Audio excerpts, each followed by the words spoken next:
कि महाराज सच्चे पातशाह जी की पावन पवित्र बाणी कहती है, बिन भागा सत संग न लभै, बिन संगत मैल भेजै। चंगे कर्मां चंगे भागां तो बिना ये संगत दी गल्लां नसीब नहीं होंदियां। ते जे संगत जीवन में ना होए ते इस जीवन में मैल भर जाएगी। ते जिन्हां ने जीवन में मैल भर जाए, पावन पवित्र बाणी कहती है, खरे खजाने पाइए। खरे तो भाव जिहड़े ठीक ठाक होण, चंगे होण, जिन्हां दी कोई गिनती होवे, जिन्हां दा किते इस्तेमाल कीता जा सकता होवे। महाराज कहते खरे खजाने पाइए, खोटे सटिए बार बार।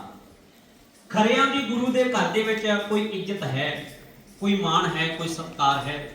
खोटियां दी कोई गिनती नहीं। आपां खरे बनन वास्ते गुरु साहब दी हजूरी विच बैठदे हां, गुरु घर आउणे आ, गुरु नाल गल करदे हां, गुरु नूं नमस्कार करदे हां।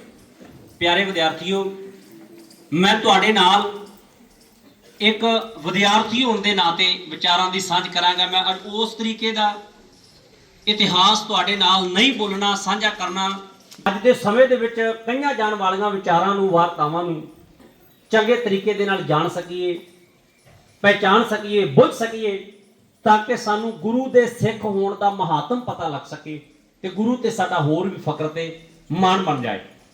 आप बड़े चंगे नसीबां वाले हो जो बाबा आया सिंह जी दे इस विद्यक अदारे दे विच अपने घरों तो चल के विद्या ग्रहण करने वास्ते पहुंचे हो।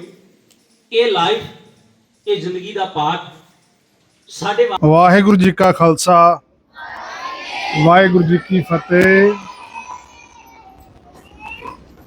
आप सारे विद्यार्थी इत्थे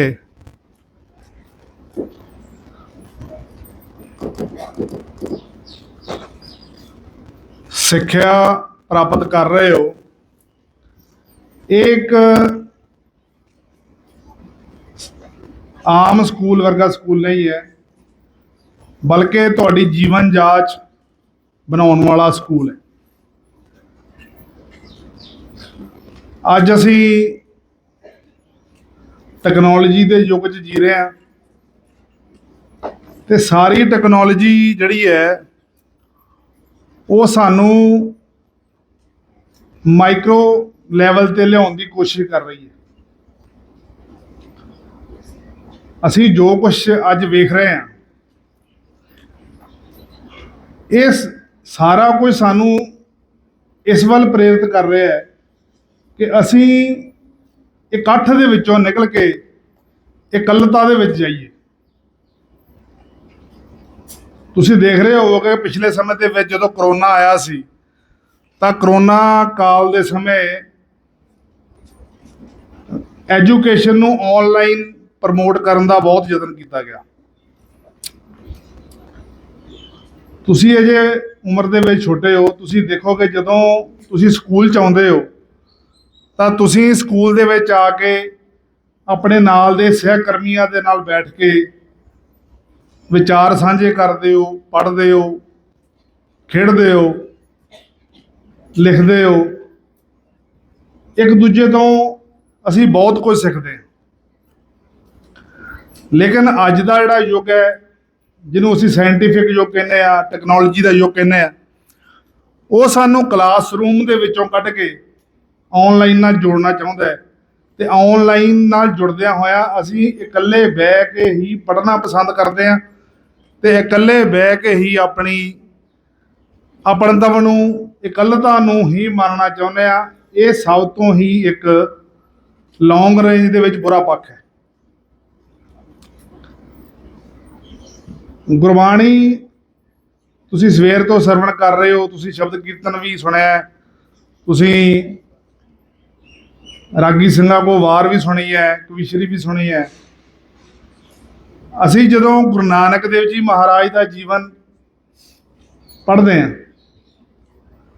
तो गुरु नानक साहब का ऐसे तो तुम सारिਆਂ ने पढ़िया होएगा, धार्मिक ਪ੍ਰੀਖਿਆ के पेपर भी दिंदे हो।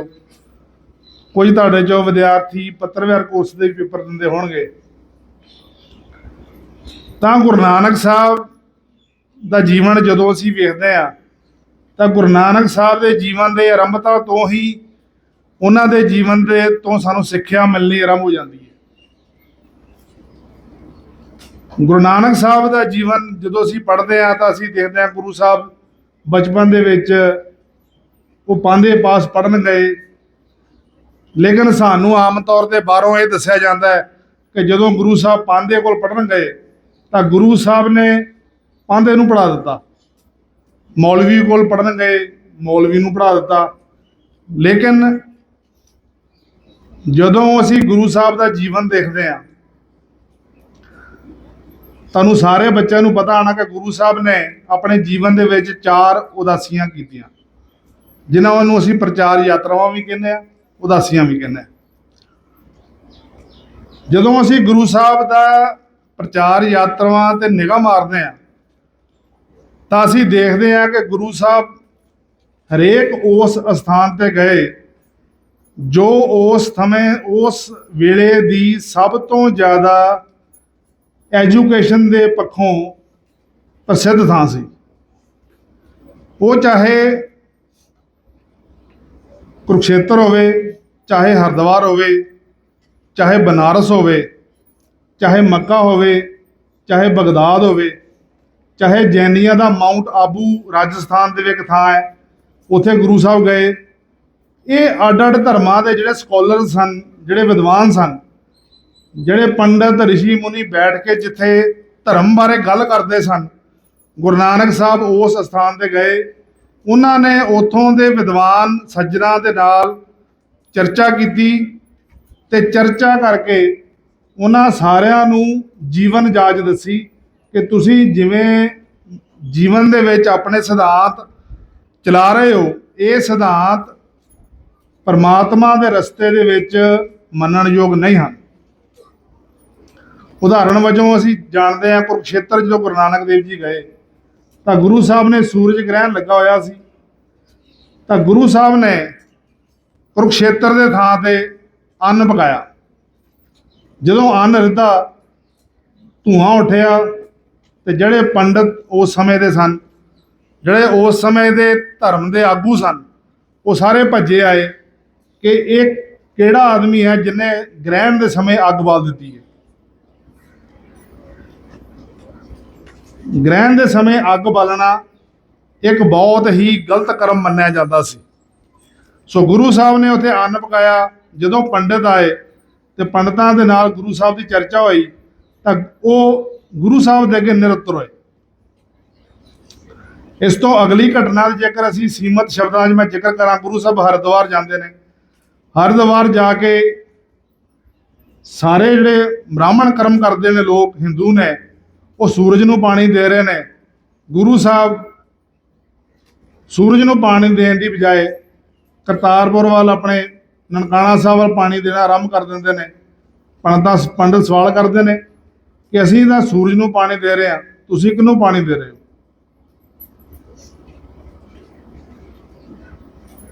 ਗੁਰੂ ਸਾਹਿਬ ਜਦੋਂ ਉਹਨਾਂ ਦਾ ਸਵਾਲ ਦਾ ਉੱਤਰ ਦਿੰਦੇ ਨੇ ਕਿ ਕੀ ਤੁਹਾਡਾ ਪਾਣੀ ਸੂਰਜ ਤੱਕ ਪਹੁੰਚ ਸਕਦਾ ਹੈ?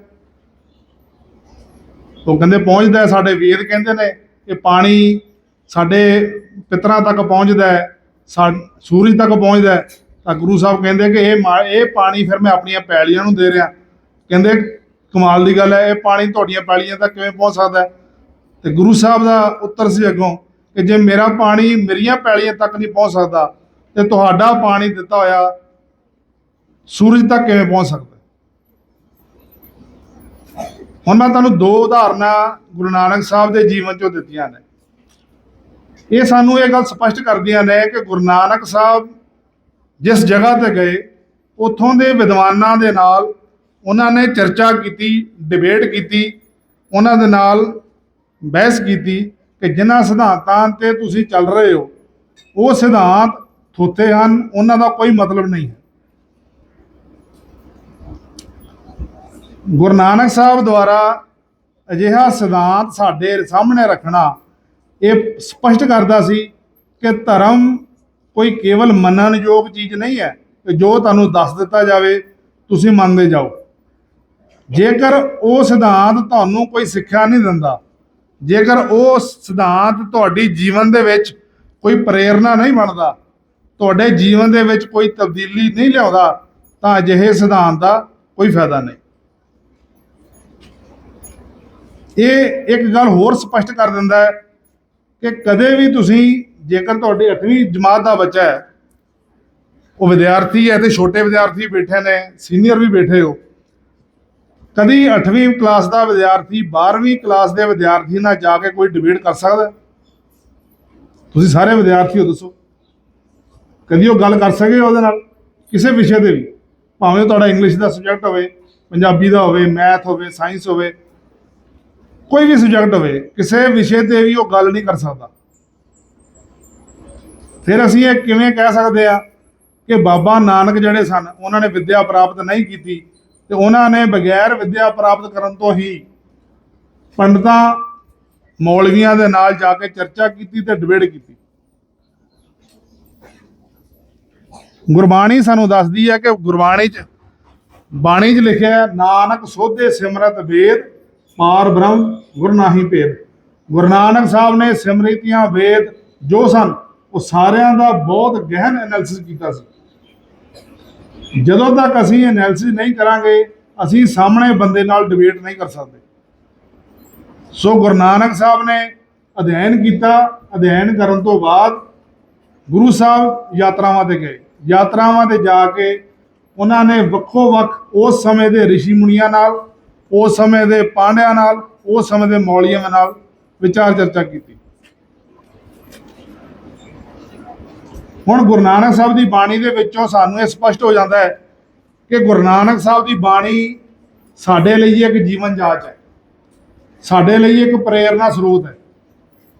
ਜਿਵੇਂ ਤੁਸੀਂ ਬੱਚੇ ਇੱਥੇ ਪੜ੍ਹਦੇ ਹੋ, ਤੁਸੀਂ ਸਾਰੇ ਬੱਚੇ ਰਲ ਕੇ ਇੱਕ ਦੂਜੇ ਨੂੰ ਪੜ੍ਹਾਉਂਦੇ ਹੋ, ਇੱਕ ਦੂਜੇ ਨਾਲ ਰਲ ਕੇ ਸਾਰਾ ਦਿਨ ਗੁਜ਼ਾਰਦੇ ਹੋ।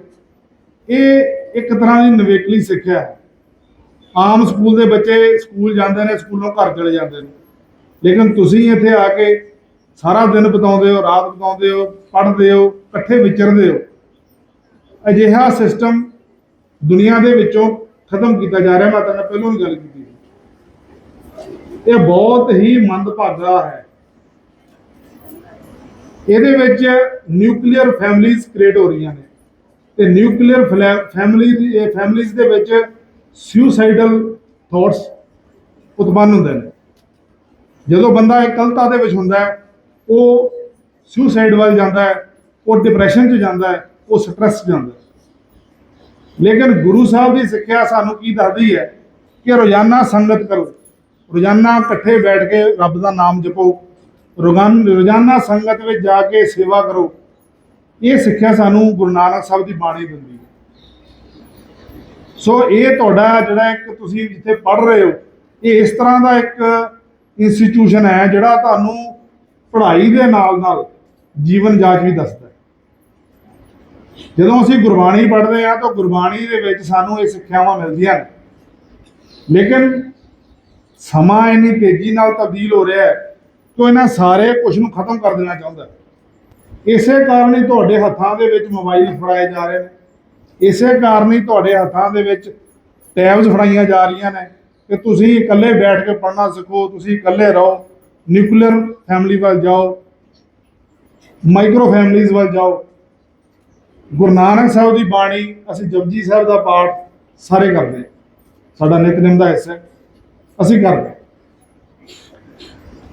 ਰਹਿਤ ਮਰਿਆਦਾ ਦੇ ਅਨੁਸਾਰ ਜਪਜੀ ਸਾਹਿਬ ਦਾ ਆਰੰਭ ਮੂਲ ਮੰਤਰ ਤੋਂ ਹੁੰਦਾ ਤੇ ਮੂਲ ਮੰਤਰ ਦੇ ਜਿਹੜੇ ਗੁਣ ਨੇ, ਜਿਹੜੀ ਪਾਠ ਹੈ, ਉਹ ਇੱਕ ਓਂਕਾਰ ਸਤਨਾਮ ਕਰਤਾ ਪੁਰਖ ਨਿਰਭਉ ਨਿਰਵੈਰ ਅਕਾਲ ਮੂਰਤ ਅਜੂਨੀ ਸੈਭੰ ਗੁਰ ਪ੍ਰਸਾਦ। ਇਹ ਮੂਲ ਮੰਤਰ ਹੈ।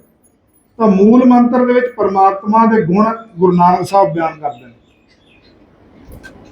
ਕਿ ਪਰਮਾਤਮਾ ਹੀ ਸ੍ਰਿਸ਼ਟੀ ਦਾ ਕਰਤਾ ਹੈ, ਪਰਮਾਤਮਾ ਹੀ ਸ੍ਰਿਸ਼ਟੀ ਨੂੰ ਪੈਦਾ ਕਰਨ ਵਾਲਾ ਹੈ ਤੇ ਉਹ ਪਰਮਾਤਮਾ ਇੱਕ ਹੈ। ਉਹ ਪਰਮਾਤਮਾ ਕੋਈ ਦੋ ਨਹੀਂ ਹਨ। ਇਹਨੂੰ ਇੰਗਲਿਸ਼ ਦੇ ਵਿੱਚ ਮੋਨੋਥੀਸਟਿਕ ਰਿਲੀਜਨ ਕਿਹਾ ਜਾਂਦਾ ਹੈ।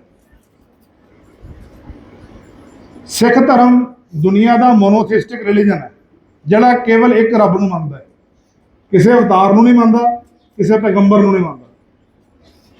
ਤੇ ਗੁਰੂ ਨਾਨਕ ਸਾਹਿਬ ਨੇ ਵੀ ਆਪਣੀ ਬਾਣੀ ਦੇ ਵਿੱਚ, ਆਪਣੇ ਪ੍ਰਚਾਰ ਦੇ ਵਿੱਚ ਗੁਰੂ ਦਸਮ ਪਾਤਸ਼ਾਹ ਨੇ ਵੀ ਆਪਣੇ ਆਪ ਨੂੰ ਕਦੀ ਗੁਰੂ ਨਹੀਂ ਖਵਾਇਆ, ਪੈਗੰਬਰ ਨਹੀਂ ਖਵਾਇਆ, ਅਵਤਾਰ ਨਹੀਂ ਖਵਾਇਆ।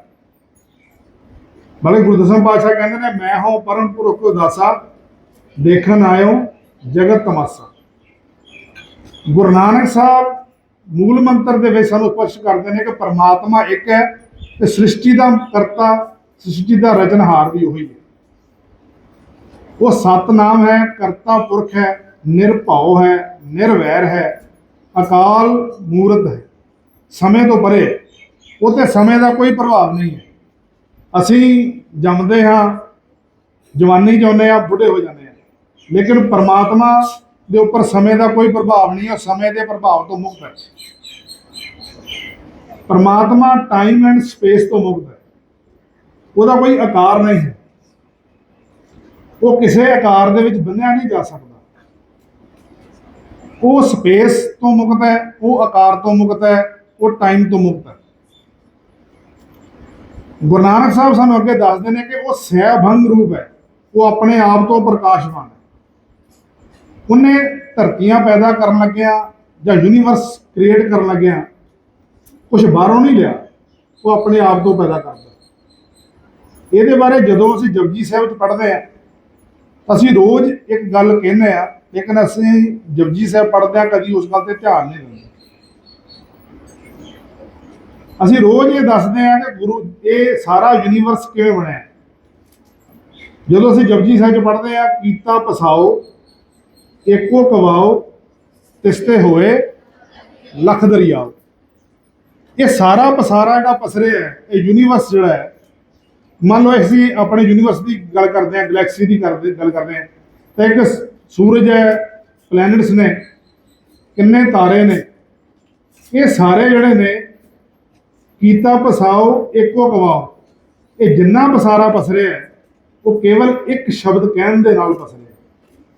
ਏਕੋ ਕਵਾਓ, ਕੇਵਲ ਇੱਕ ਸ਼ਬਦ ਕਹਿਣ ਦੇ ਨਾਲ। ਕਿਸਤੇ ਹੋਏ ਲੱਖ ਦਰਿਆਓ, ਉਸ ਤੋਂ ਬਾਅਦ ਇਸ ਧਰਤੀ ਦੇ ਲੱਖਾਂ ਦਰਿਆ ਚੱਲ ਪਏ ਨੇ।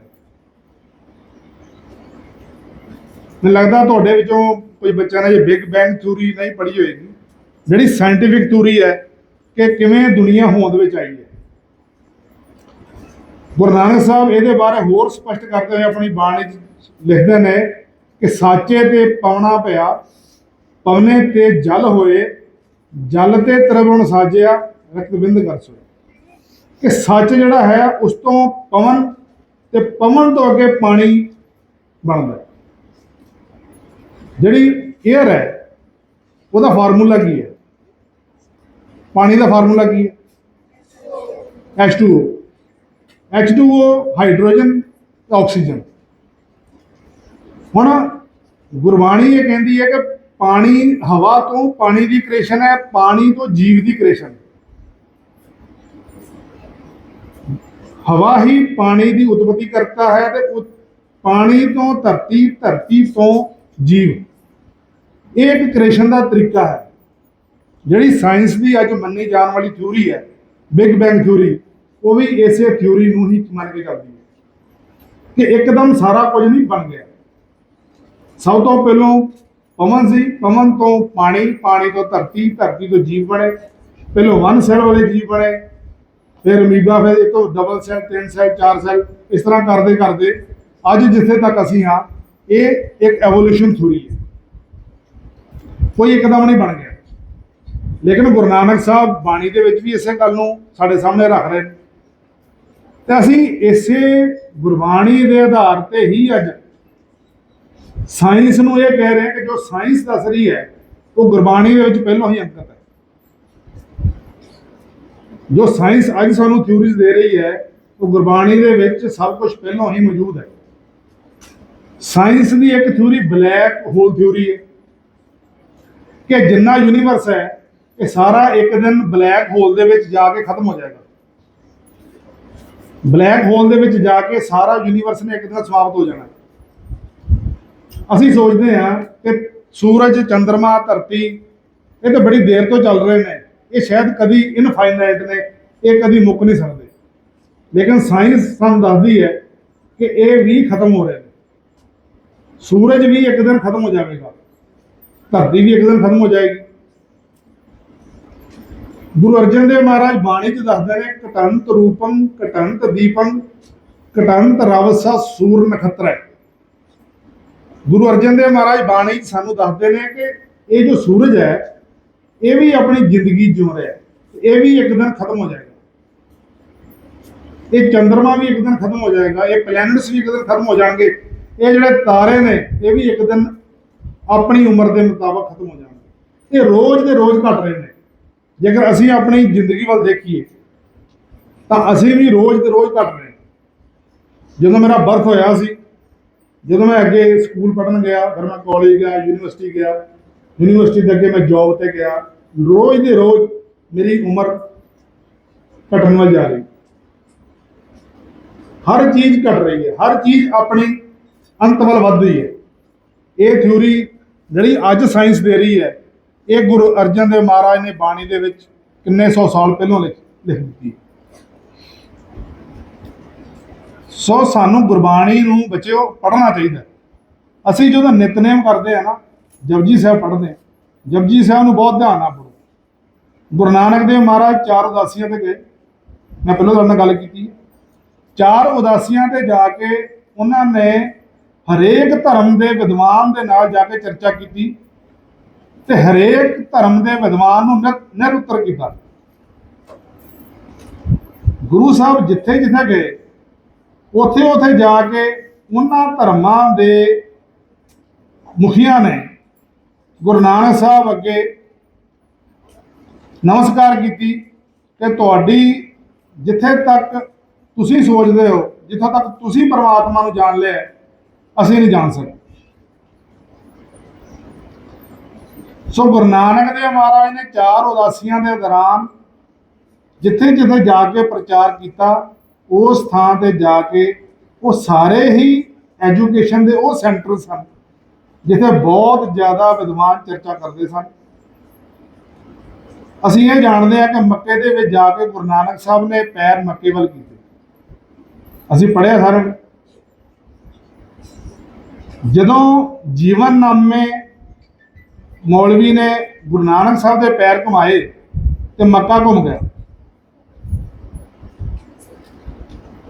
ਲੇਕਿਨ ਅਸੀਂ ਇਹ ਨਹੀਂ ਜਾਣਦੇ ਕਿ ਮੱਕੇ ਤੋਂ ਬਾਅਦ ਗੁਰੂ ਨਾਨਕ ਸਾਹਿਬ ਬਗਦਾਦ ਗਏ। ਭਾਈ ਗੁਰਦਾਸ ਇਹਦੇ ਬਾਰੇ ਚਰਚਾ ਕਰਦੇ ਨੇ ਕਿ ਸੁਨ ਮੋਨ ਨਗਰੀ ਭਾਈ ਦੇਖ ਪੀਰ ਭਇਆ ਹੈਰਾਨਾ। ਸੋ ਜਦੋਂ ਗੁਰੂ ਨਾਨਕ ਸਾਹਿਬ ਨੇ ਜਾ ਕੇ ਬਗਦਾਦ ਦੇ ਵਿੱਚ ਕੀਰਤਨ ਕੀਤਾ ਤੇ ਸਾਰੀ ਨਗਰੀ ਜਿਹੜੀ ਸੀ ਉਹ ਸੁਨ ਮੋਨ ਹੋ ਗਈ। ਤਾਂ ਉਹਨਾਂ ਨੇ ਪੁੱਛਿਆ ਵੀ ਕਿਹੜਾ ਪੀਰ ਹੈ ਇਹੋ ਜਿਹਾ ਜਿਹਦੇ ਕੀਰਤਨ ਕਰਨ ਦੇ ਨਾਲ ਸਾਰੀ ਨਗਰੀ ਸੁਨ ਮੋਨ ਹੋ ਗਈ ਹੈ। ਹੁਣ ਇੱਥੇ ਬਗਦਾਦ ਕੇਵਲ ਇੱਕ ਸ਼ਹਿਰ ਨਹੀਂ ਹੈ, ਬਗਦਾਦ ਮੁਸਲਮਾਨਾਂ ਦਾ ਉਸ ਸਮੇਂ ਦਾ ਸਭ ਤੋਂ ਵੱਡ ਤੇ ਸਭ ਤੋਂ ਵੱਡਾ ਜਿਹੜੇ ਉੱਥੋਂ ਦੇ ਉਲਮਾ ਨੇ, ਜਿਹੜੇ ਉੱਥੋਂ ਦੇ ਥਿਓਲੋਜੀਅਨ ਨੇ, ਜਿਹੜੇ ਵਿਦਵਾਨ ਨੇ, ਉਹਨਾਂ ਦਾ ਸੈਂਟਰ ਹੈ। ਗੁਰੂ ਨਾਨਕ ਸਾਹਿਬ ਬਗਦਾਦ ਦੇ ਵਿੱਚ ਜਾ ਕੇ ਉੱਥੋਂ ਦੇ ਮੌਲਵੀਆਂ ਦੇ ਨਾਲ ਡਿਬੇਟ ਕਰਦੇ ਨੇ। ਅਸੀਂ ਸਾਖੀਆਂ ਸੁਣਿਆ, ਗੁਰੂ ਨਾਨਕ ਸਾਹਿਬ ਕਹਿੰਦੇ ਨੇ ਪਾਤਾਲਾਂ ਪਾਤਾਲ ਲੱਖ ਅਗਾਸਾਂ ਅਗਾਸ, ਲੇਕਿਨ ਇਸਲਾਮ ਕਹਿੰਦਾ ਕੁਰਾਨ ਦੇ ਵਿੱਚ ਕਿ 7 ਧਰਤੀਆਂ ਨੇ ਤੇ 7 ਆਕਾਸ਼ ਨੇ। ਜਦੋਂ ਇਹ ਗੱਲ ਗੁਰੂ ਨਾਨਕ ਸਾਹਿਬ ਨੇ ਉੱਥੇ ਕਹੀ ਤਾਂ ਉਹਨਾਂ ਨੇ ਸਵਾਲ ਕੀਤਾ ਗੁਰੂ ਨਾਨਕ ਸਾਹਿਬ ਨੂੰ ਕਿ ਤੁਸੀਂ ਕਿਵੇਂ ਕਹਿ ਸਕਦੇ ਹੋ ਕਿ ਲੱਖਾਂ ਪਾਤਾਲ ਨੇ ਤੇ ਲੱਖਾਂ ਆਕਾਸ਼ ਨੇ। ਮੁਹੰਮਦ ਸਾਹਿਬ ਤੇ ਕਹਿੰਦੇ ਨੇ ਕਿ ਕੇਵਲ 7 ਆਕਾਸ਼ ਤੇ 7 ਪਾਤਾਲ। ਆ ਗੁਰੂ ਨਾਨਕ ਸਾਹਿਬ ਉਹਨਾਂ ਨੂੰ ਕਹਿੰਦੇ ਨੇ ਕਿ ਮੁਹੰਮਦ ਸਾਹਿਬ ਦੀ ਅਪਰੋਚ ਹੀ 7 ਪਾਤਾਲਾਂ ਤੇ 7 ਆਕਾਸ਼ਾਂ ਦਾ ਹੈ। ਤਾਂ ਉਹ ਕਹਿਣ ਲੱਗੇ ਕੀ ਤੁਸੀਂ ਇਹ ਕਹਿਣਾ ਚਾਹੁੰਦੇ ਹੋ ਕਿ ਮੁਹੰਮਦ ਸਾਹਿਬ ਨੂੰ ਪੂਰਾ ਗਿਆਨ ਨਹੀਂ ਸੀ? ਤਾਂ ਗੁਰੂ ਨਾਨਕ ਸਾਹਿਬ ਕਹਿੰਦੇ ਮੈਂ ਇਹ ਕਦੋਂ ਕਹਿ ਰਿਹਾ ਕਿ ਉਹਨਾਂ ਨੂੰ ਗਿਆਨ ਨਹੀਂ ਸੀ, ਲੇਕਿਨ ਉਹਨਾਂ ਨੂੰ 7 ਪਾਤਾਲਾਂ ਤੇ 7 ਆਕਾਸ਼ਾਂ ਤੱਕ ਹੀ ਗਿਆਨ ਸੀ। ਕਿਉਂਕਿ ਕੁਰਾਨ ਦੇ ਵਿੱਚ ਇੱਕ ਘਟਨਾ ਹੁੰਦੀ ਹੈ, ਸਾਖੀ ਹੁੰਦੀ ਹੈ ਕਿ ਮੁਹੰਮਦ ਸਾਹਿਬ ਜਦੋਂ ਖੁਦਾ ਨੂੰ ਮਿਲਣ ਵਾਸਤੇ ਗਏ, ਇਹ ਮਿਰਾਜ ਦੀ ਘਟਨਾ ਕਹੀ ਜਾਂਦੀ ਹੈ। ਜਦੋਂ ਮੁਹੰਮਦ ਸਾਹਿਬ ਖੁਦਾ ਨੂੰ ਮਿਲਣ ਵਾਸਤੇ ਗਏ ਤੇ ਖੁਦਾ ਦੇ ਦਰਬਾਰ ਤੇ ਪਹੁੰਚੇ, ਜਦੋਂ ਖੁਦਾ ਦਾ ਦਰਵਾਜ਼ਾ ਖੜਕਾਉਣ ਲੱਗੇ ਤਾਂ ਮੁਹੰਮਦ ਸਾਹਿਬ ਉੱਥੋਂ ਵਾਪਸ ਆ ਗਏ, ਇਸ ਤੋਂ ਅੱਗੇ ਨਹੀਂ ਜਾ ਸਕੇ। ਲੇਕਿਨ ਉਹਦੇ ਮੁਕਾਬਲੇ ਤੇ ਜਦੋਂ ਅਸੀਂ ਗੁਰੂ ਨਾਨਕ ਸਾਹਿਬ ਦਾ ਜੀਵਨ ਦੇਖਦੇ ਹਾਂ ਜਦੋਂ ਗੁਰੂ ਨਾਨਕ ਸਾਹਿਬ ਵੇਈ ਪ੍ਰਵੇਸ਼ ਕਰਦੇ ਨੇ, ਜੇਕਰ ਤੁਸੀਂ ਬੱਚਿਆਂ ਨੇ ਪੜ੍ਹਿਆ ਹੋਵੇ ਤਾਂ 3 ਦਿਨ ਗੁਰੂ ਨਾਨਕ ਸਾਹਿਬ ਵੇਈ 'ਚ ਅਲੋਪ ਰਹਿੰਦੇ ਨੇ, ਤੀਸਰੇ ਦਿਨ ਪ੍ਰਗਟ ਹੁੰਦੇ ਨੇ। ਤੇ ਉਹ 3 ਦਿਨਾਂ ਦੀ ਜਿਹੜੀ ਚਰਚਾ ਹੈ ਉਹ ਭਾਈ ਗੁਰਦਾਸ ਆਪਣੀ ਬਾਣੀ 'ਚ ਕਰਦੇ ਨੇ, ਤੇ ਗੁਰਬਾਣੀ ਦੇ ਵਿੱਚ ਵੀ ਉਹ ਸਾਰੀ ਚਰਚਾ ਦਾ ਜ਼ਿਕਰ ਕਿ ਸਿੱਖ ਧਰਮ ਨੂੰ ਚਲਾਉਣ ਦਾ ਜਿਹੜਾ ਉਪਦੇਸ਼ ਹੈ ਉਹ ਪਰਮਾਤਮਾ ਵੱਲੋਂ ਗੁਰੂ ਨਾਨਕ ਸਾਹਿਬ ਨੂੰ ਦਿੱਤਾ ਜਾਂਦਾ ਹੈ। ਤੇ ਗੁਰੂ ਨਾਨਕ ਸਾਹਿਬ ਪਰਮਾਤਮਾ ਤੋਂ ਹੁਕਮ ਲੈ ਕੇ ਹੀ ਸਿੱਖ ਧਰਮ ਦਾ ਪ੍ਰਚਾਰ ਜਿਹੜੀ ਯਾਤਰਾਵਾਂ ਆਰੰਭ ਕਰਦੇ ਨੇ। ਉਹ ਵੇਈ ਨਦੀ ਦੇ ਪ੍ਰਵੇਸ਼ ਤੋਂ ਤੀਜੇ ਦਿਨ ਬਾਹਰ ਆਉਣ ਤੋਂ ਬਾਅਦ ਗੁਰੂ ਨਾਨਕ ਸਾਹਿਬ ਫੈਸਲਾ ਲੈਂਦੇ ਨੇ ਕਿ ਹੁਣ ਮੈਂ ਪ੍ਰਚਾਰ ਯਾਤਰਾਵਾਂ ਤੇ ਜਾਵਾਂਗਾ, ਕਿਉਂਕਿ ਗੁਰੂ ਪਰਮਾਤਮਾ ਦਾ ਆਦੇਸ਼ ਹੈ। ਤੇ ਪਰਮਾਤਮਾ ਦੇ ਨਾਲ ਗੁਰੂ ਨਾਨਕ ਸਾਹਿਬ ਦੀ ਚਰਚਾ ਹੁੰਦੀ ਹੈ। ਉਸ ਚਰਚਾ ਦੇ ਵਿੱਚੋਂ ਗੁਰੂ ਨਾਨਕ ਸਾਹਿਬ ਸਿੱਖਿਆ ਲੈ ਕੇ ਪ੍ਰਚਾਰ ਯਾਤਰਾਵਾਂ ਤੇ ਚੱਲਦੇ ਨੇ। ਜਿਹੜਾ ਸਿੱਖ ਧਰਮ ਹੈ ਇਹ ਕੋਈ ਗੁਰੂ ਨਾਨਕ ਸਾਹਿਬ ਦਾ ਚਲਾਇਆ ਧਰਮ ਨਹੀਂ ਹੈ। ਮੈਂ ਤੁਹਾਡੇ ਬੱਚਿਆਂ ਦੇ ਮਨ 'ਚ ਇਹ ਗੱਲਾਂ ਕੁਝ ਬਿਠਾਉਣੀਆਂ ਚਾਹੁੰਦਾ ਕਿ ਇਹ ਰੱਬ ਦਾ ਚਲਾਇਆ ਧਰਮ ਹੈ।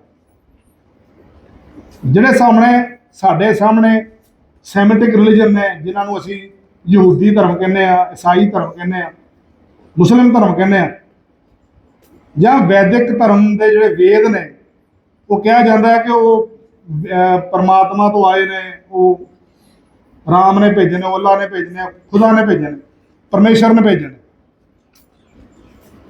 ਕਿਸੇ ਨੇ ਵੀ ਭੇਜੇ ਹੋਣ, ਅਸੀਂ ਉਹਨਾਂ ਬਾਰੇ ਕੋਈ ਚਰਚਾ ਨਹੀਂ ਕਰਦੇ, ਨਾ ਉਹਨਾਂ ਦੇ ਕੁਝ ਗਲਤ ਬੋਲਦੇ ਹਾਂ, ਨਾ ਉਹਨਾਂ ਬਾਰੇ ਕੁਝ ਕਹਿਣਾ ਚਾਹੁੰਦੇ। ਲੇਕਿਨ ਜਿਹੜਾ ਗੁਰੂ ਨਾਨਕ ਸਾਹਿਬ ਦਾ ਚਲਾਇਆ ਧਰਮ ਹੈ ਇਹ ਵੀ ਪਰਮਾਤਮਾ ਦੁਆਰਾ ਹੀ ਚਲਾਇਆ ਧਰਮ ਹੈ। ਗੁਰੂ ਨਾਨਕ ਸਾਹਿਬ ਨੂੰ ਪਰਮਾਤਮਾ ਨੇ ਉਪਦੇਸ਼ ਕੀਤਾ, ਉਸ ਤੋਂ ਬਾਅਦ ਗੁਰੂ ਨਾਨਕ ਸਾਹਿਬ ਨੇ ਉਦਾਸੀਆਂ ਆਰੰਭ ਕੀਤੀਆਂ, ਤੇ ਉਦਾਸੀਆਂ ਆਰੰਭ ਕਰਕੇ ਸਾਰੀਆਂ ਜਗ੍ਹਾ ਤੇ ਗੁਰੂ ਨਾਨਕ ਸਾਹਿਬ ਜਦੋਂ ਸੁਮੇਰ ਪਰਬਤ ਤੇ ਗਏ ਤਾਂ ਸਿੱਧਾ ਨੇ ਉਹਨਾਂ ਨੂੰ ਸਵਾਲ ਕੀਤਾ ਕਿ ਤੁਸੀਂ ਸਾਰੇ ਜਗ੍ਹਾ ਤੇ ਕਿਉਂ ਭ੍ਰਮਣ ਕਰਦੇ ਫਿਰਦੇ ਹੋ, ਕਿਉਂ ਉਦਾਸੀਆਂ ਕਰਦੇ ਫਿਰਦੇ ਹੋ, ਕਿਉਂ ਇੰਨਾ ਫਿਰ ਰਹੇ ਹੋ, ਕਿਉਂ ਇੰਨੀ ਯਾਤਰਾ ਕਰ ਰਹੇ ਹੋ। ਤਾਂ ਗੁਰੂ ਨਾਨਕ ਸਾਹਿਬ ਉਹਨੂੰ ਉੱਤਰ ਦਿੰਦੇ ਨੇ, ਗੁਰਮੁਖ ਖੋਜਤ ਭਏ ਉਦਾਸੀ, ਮੈਂ ਗੁਰਮੁਖਾਂ ਦੀ ਭਾਲ ਦੇ ਵਿੱਚ ਹਾਂ, ਇਸ ਕਾਰਨ ਮੈਂ ਉਦਾਸੀਆਂ ਕਰ ਰਿਹਾ ਹਾਂ। ਇੱਕ ਸਾਨੂੰ ਵਿਚਾਰ ਇਹ ਵੀ ਮਿਲਦੇ ਨੇ ਜਿਹੜੇ ਬਹੁਤ ਸਪਸ਼ਟ ਨੇ ਕਿ ਜਿੰਨੀ ਬਾਣੀ ਭਗਤਾਂ ਦੀ ਗੁਰੂ ਗ੍ਰੰਥ ਸਾਹਿਬ ਵਿੱਚ ਦਰਜ ਹੈ ਇਹ ਸਾਰੀ ਗੁਰੂ ਨਾਨਕ ਸਾਹਿਬ ਨੇ ਖੁਦ ਇਕੱਤਰ ਕੀਤੀ ਹੈ।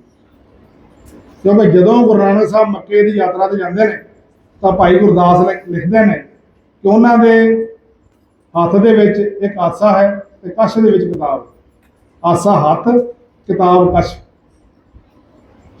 ਸੋ ਇੱਕ ਕਿਤਾਬ ਗੁਰੂ ਨਾਨਕ ਸਾਹਿਬ ਦੀ ਕਛ ਦੇ ਵਿੱਚ ਹੈ, ਉਹਨਾਂ ਦੇ ਕੋਲ, ਤੇ ਭਗਤਾਂ ਦੀ ਬਾਣੀ ਸਾਰੀ ਗੁਰੂ ਨਾਨਕ ਸਾਹਿਬ ਨੇ ਖੁਦ ਇਕੱਤਰ ਕੀਤੀ।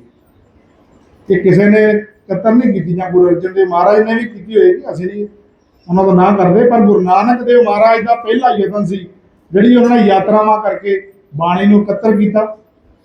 ਇਹ ਜਿਹੜੀ ਬਾਣੀ ਉਹਨਾਂ ਦੀ ਆਪਣੀ, ਤੇ ਜਿਹੜੀ ਭਗਤਾਂ ਦੀ ਬਾਣੀ ਨਾਲ ਇਕੱਤਰ ਕੀਤੀ, ਜਦੋਂ ਗੁਰੂ ਅੰਗਦ ਦੇਵ ਮਹਾਰਾਜ ਨੂੰ ਗੱਦੀ ਤੇ ਬਿਠਾਇਆ, ਭਾਈ ਲਹਿਣੇ ਤੋਂ ਗੁਰੂ ਅੰਗਦ ਬਣਾਇਆ, ਤਾਂ ਇਹ ਜਿਹੜੀ ਪੋਥੀ ਸੀ, ਜਿਹੜੀ ਕਿਤਾਬ ਸੀ, ਜਦੋਂ ਗੁਰਤਾ ਗੱਦੀ ਦਿੱਤੀ ਤਾਂ ਉਹਨਾਂ ਨੂੰ ਇੱਕ ਕਿਤਾਬ ਵੀ ਨਾਲ ਦਿੱਤੀ।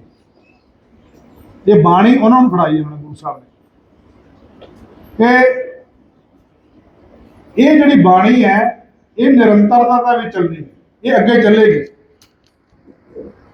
ਹੁਣ ਅਸੀਂ ਜੇਕਰ ਤੁਸੀਂ ਪੱਤਰ ਵਿਹਾਰ ਦਾ ਕੋਰਸ ਪੜ੍ਹਿਆ ਬੱਚਿਆਂ ਨੇ, ਉਹਦੇ ਵਿੱਚ ਲਿਖਿਆ ਗਿਆ ਹੈ ਕਿ ਤੁਹਾਨੂੰ ਸਪਸ਼ਟ ਕੀਤਾ ਗਿਆ ਉਹਦੇ ਵਿੱਚ ਕਿ ਗੁਰੂ ਅੰਗਦ ਦੇਵ ਮਹਾਰਾਜ ਦੇ ਕੇਵਲ 62 ਸ਼ਲੋਕ ਹਨ। ਗੁਰੂ ਅੰਗਦ ਦੇਵ ਮਹਾਰਾਜ ਨੇ ਕੋਈ ਬਾਣੀ ਹੋਰ ਉਚਾਰਨ ਨਹੀਂ ਕੀਤੀ, ਬਲਕਿ ਗੁਰੂ ਨਾਨਕ ਦੇਵ ਮਹਾਰਾਜ ਦੀ ਬਾਣੀ ਨੂੰ ਹੀ ਸਪਸ਼ਟਤਾ ਕੀਤੀ। ਗੁਰੂ ਨਾਨਕ ਦੇਵ ਮਹਾਰਾਜ ਨਾਲ ਜਿੱਥੇ ਬਚਨ ਕਰਨ ਲੱਗਿਆ ਮੌਲਵੀ ਨਹੀਂ ਟਿਕ ਸਕੇ, ਪੰਡਤ ਨਹੀਂ ਟਿਕ ਸਕੇ, ਮੁਲਾਣੇ ਨਹੀਂ ਟਿਕ ਸਕੇ, ਬੋਧੀ ਜੈਨੀ ਨਹੀਂ ਟਿਕ ਸਕੇ, ਉੱਥੇ ਜੋਗੀ ਵੀ ਨਹੀਂ ਟਿਕ ਸਕੇ। ਪੰਜਾਬ ਦੇ ਪਿਛਲੇ ਸਮੇਂ ਦੇ ਵਿੱਚ ਜੋਗੀਆਂ ਦਾ ਬੜਾ ਬੋਲਬਾਲਾ ਸੀ।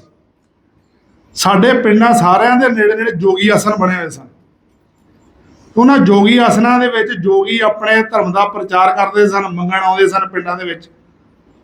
ਤੇ ਜਦੋਂ ਗੁਰੂ ਅੰਗਦ ਦੇਵ ਮਹਾਰਾਜ ਗੱਦੀ ਤੇ ਬੈਠੇ, ਗੁਰਤਾ ਗੱਦੀ ਤੇ ਬਿਰਾਜਮਾਨ ਹੋਏ, ਤਾਂ ਗੁਰੂ ਨਾਨਕ ਦੇਵ ਮਹਾਰਾਜ ਨੇ ਉਹਨਾਂ ਨੂੰ ਸਪਸ਼ਟ ਆਦੇਸ਼ ਕੀਤਾ ਕਿ ਤੁਸੀਂ ਕਰਤਾਰਪੁਰ ਸਾਹਿਬ ਛੱਡ ਕੇ ਖਡੂਰ ਸਾਹਿਬ ਚਲੇ ਜਾਓ।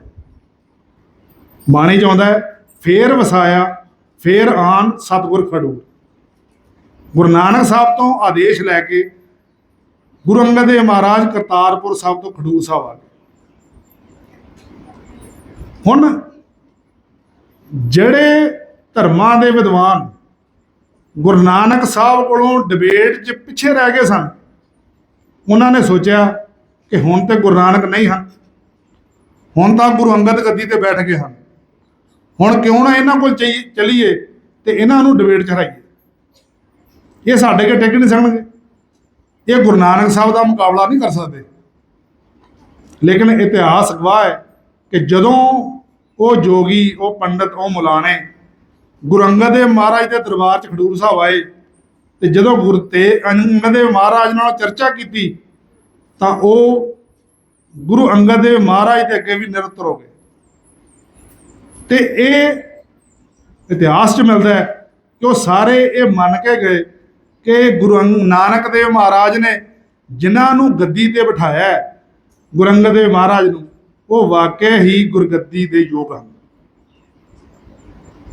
ਤੁਸੀਂ ਬੱਚਿਓ ਸੋਚ ਕੇ ਦੇਖੋ ਕਿ ਜਦੋਂ ਕੋਈ ਡਿਬੇਟ ਕਰਨਾ ਆਵੇ, ਤੁਹਾਨੂੰ ਨੀਵਾਂ ਦਿਖਾਉਣ ਵਾਸਤੇ ਆਵੇ, ਤੁਹਾਨੂੰ ਇਹ ਕਰਨ ਵਾਸਤੇ ਆਵੇ ਕਿ ਇਹ ਜਿਹੜਾ ਗੁਰੂ ਹੈ ਦੂਸਰੇ ਥਾਂ ਤੇ ਬਣਿਆ, ਇਹ ਉਹਨਾਂ ਇੰਟੈਲੀਜੈਂਟ, ਉਹਨਾਂ ਅਧਿਆਤਮ ਦੇ ਵਿੱਚ ਅੱਗੇ ਰਹੱਸਵਾਦੀ ਨਹੀਂ ਹੋ ਸਕਦਾ, ਤਾਂ ਗੁਰੂ ਅੰਗਦ ਦੇਵ ਮਹਾਰਾਜ ਨੇ ਉਹ ਸਾਰੀਆਂ ਗੱਲਾਂ ਤੇ ਪੂਰੇ ਉਤਰੇ। ਕਿਉਂਕਿ ਅਸੀਂ ਜਦੋਂ ਜਾਣਦੇ ਹਾਂ ਕਿ ਗੁਰੂ ਅੰਗਦ ਦੇਵ ਮਹਾਰਾਜ ਦੀ ਜਦੋਂ ਪ੍ਰੀਖਿਆ ਹੋਈ ਹੈ ਗੁਰੂ ਵਾਸਤੇ, ਗੁਰੂ ਨਾਨਕ ਦੇਵ ਮਹਾਰਾਜ ਨੇ ਲਈ ਹੈ, ਉਹ ਕੋਈ 17-18 ਪ੍ਰੀਖਿਆਵਾਂ ਨੇ ਜੇ ਜੋ ਗੁਰੂ ਅੰਗਦ ਦੇਵ ਮਹਾਰਾਜ ਪੂਰੇ ਉਤਰਦੇ ਨੇ ਤੇ ਫਿਰ ਗੁਰੂ ਸਾਹਿਬ ਦੀ ਗੱਦੀ ਗੁਰਿਆਈ ਤੇ ਬਿਰਾਜਮਾਨ ਹੁੰਦੇ ਨੇ।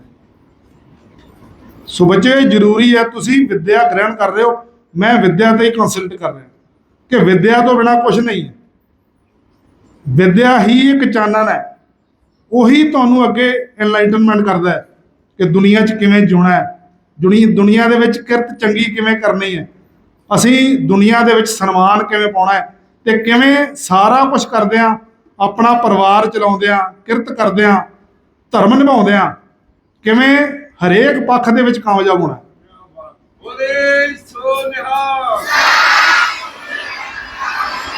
ਜੀਵਨ ਦੀ ਤਿਆਰੀ ਕਿਵੇਂ ਕਰਨੀ ਹੈ, ਜੀਵਨ ਨੂੰ ਕਾਮਯਾਬ ਕਿਵੇਂ ਬਣਾਉਣਾ। ਤੇ ਪਿਆਰੇ ਬੱਚਿਓ, ਜਿਹੜੀ ਤੁਸੀਂ ਡਾਇਰੀ ਲਿਖ ਰਹੇ ਹੋ, ਜਿਹੜਾ ਤੁਸੀਂ ਇਹ ਪੈਨ ਤੇ ਡਾਇਰੀ ਕਾਗਜ਼ ਵਰਤ ਰਹੇ ਹੋ, ਇਹ ਗੁਰੂ ਨਾਨਕ ਦੇ ਅਸਲੀ ਸਿੱਖ ਬਣ ਰਹੇ ਹੋ।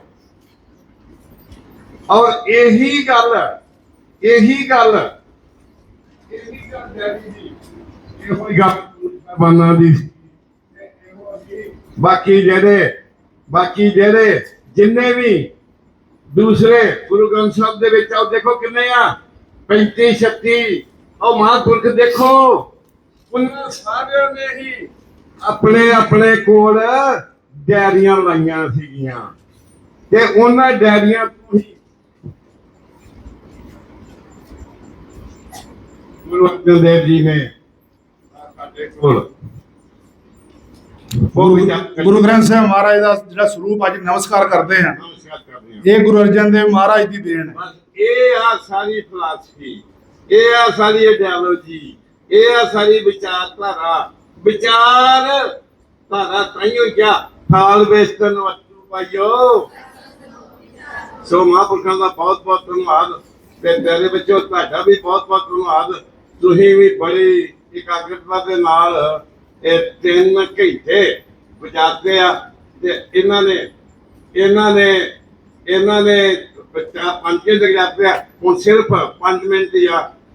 ਡਾਕਟਰ ਸਾਹਿਬ ਸਾਨੂੰ ਪਹਿਲੋਂ ਇੱਥੇ ਜਿੰਨੇ ਮਿਸ਼ਨਰੀ ਹੀ ਉਹ ਪੜ੍ਹਾਉਂਦੇ ਰਹੇ ਆ, ਇਸ ਤੋਂ ਪਹਿਲੋਂ ਉਹ ਕਿਤਾਬਾਂ ਸਾਡੇ ਕੋਲ ਪਈਆਂ ਡਾਕਟਰ ਸਾਹਿਬ ਦੀਆਂ, ਉਹ ਮੈਂ ਅੱਜ ਤੁਹਾਨੂੰ ਨਾ ਉਹਦੇ ਪੂਰੇ ਹਰ ਬੱਚੇ ਨੂੰ ਵੰਡ ਵੀ ਸਕਦਾ।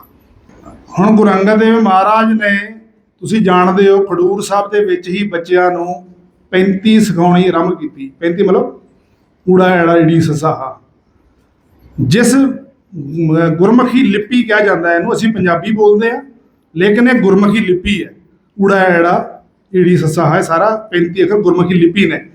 ਸੋ ਗੁਰੂ ਅੰਗਦ ਦੇਵ ਮਹਾਰਾਜ ਨੇ ਇਸ ਦਾ ਪ੍ਰਚਾਰ ਪ੍ਰਸਾਰ ਆਰੰਭ ਕੀਤਾ। ਵਿਦਿਆ ਤੋਂ ਬਿਨਾ ਬੱਚਿਓ ਕੁਛ ਨਹੀਂ ਹੋ ਸਕਦਾ। ਵਿਦਿਆ ਤੋਂ ਬਿਨਾ ਬੰਦਾ ਅਣਜਾਣ ਹੈ।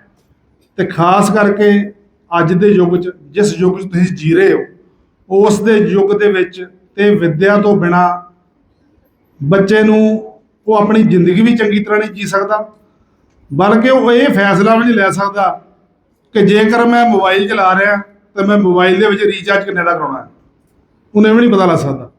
ਉਹਨੂੰ ਇਹ ਵੀ ਨਹੀਂ ਪਤਾ ਲੱਗ ਸਕਦਾ ਕਿ ਮੇਰੇ ਨਾਲ ਠੱਗੀ ਕਿੱਥੇ ਵੱਜ ਜਾਣੀ ਹੈ। ਤੁਸੀਂ ਆਨਲਾਈਨ ਫਰਾਡ ਦੇਖਦੇ ਹੋ।